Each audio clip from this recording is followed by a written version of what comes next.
everyone, it's Courtney. Welcome back to my channel. Today I'm going to show you how I cook these New York strips in a pan on my stove. Definitely a little bit more than an inch. I typically grill my steaks and I typically eat ribeye, but we're switching it up today. I know a lot of people don't have a grill, so I want to show you what I do in my pan. I always use cast iron. I even have, I don't know if you can see it back there, I have like a regular Lodge cast iron, or I have the enameled Le Creuset, which highly recommend. Lodge are super affordable, but these are like so beautiful and it's worth the investment. You can pass them down as you get older. So first we are going to crank up this heat. I do medium to high. So mine are numbered 1 through 6, I put it on a 5. So a few things while my pan heats up. I typically cook mine for about 3 to 4 minutes on each side. I don't use a thermometer. I do a squish test. I'm gonna show you what that means. You're going to take your thumb and your index finger and lightly touch it. You don't wanna push. When you feel right here, see the squishiness of that? That's gonna be medium rare. So that's what I go for. This is going to be medium. This will be medium well. And this will be well done. Don't do that. Do not disrespect this cow. Don't kill it twice. I typically cook for 2 minutes and then I will shift it, find another little hot spot on the pan. You can leave it alone, but I feel like the crust gets a little bit better. Oh, I forgot to salt them. Make sure you salt them.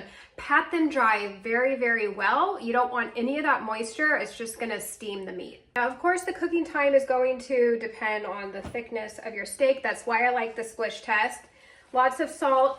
I sometimes use butter, but it burns very quickly and easily, so I'm going to use tallow for this one. You want to get your pan hot, like you might see a little smoke. Then add the oil. Make sure the oil gets super hot, and then you're going to put it in. Do not touch it for at least 2 minutes. Maybe at the 3-minute mark, then you can kind of look at it, make sure it's okay, or shift it to a new part of the pan, move the oil around. I don't know if you can see, there's a little bit of smoke coming off, so I'm going to add my tallow.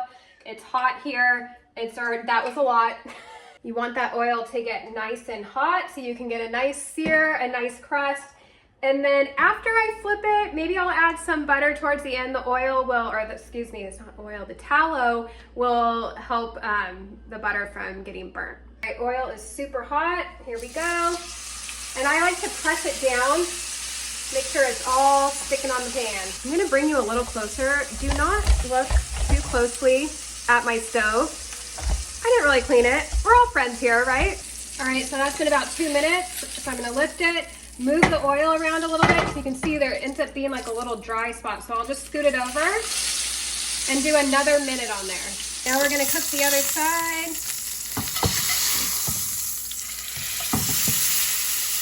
After this side does 3 minutes, I don't like how this part is gray right there. That bothers me. So I'm going to then cook another like minute, maybe 30 seconds on each side, but I will cook it in butter. I'll add butter to the pan.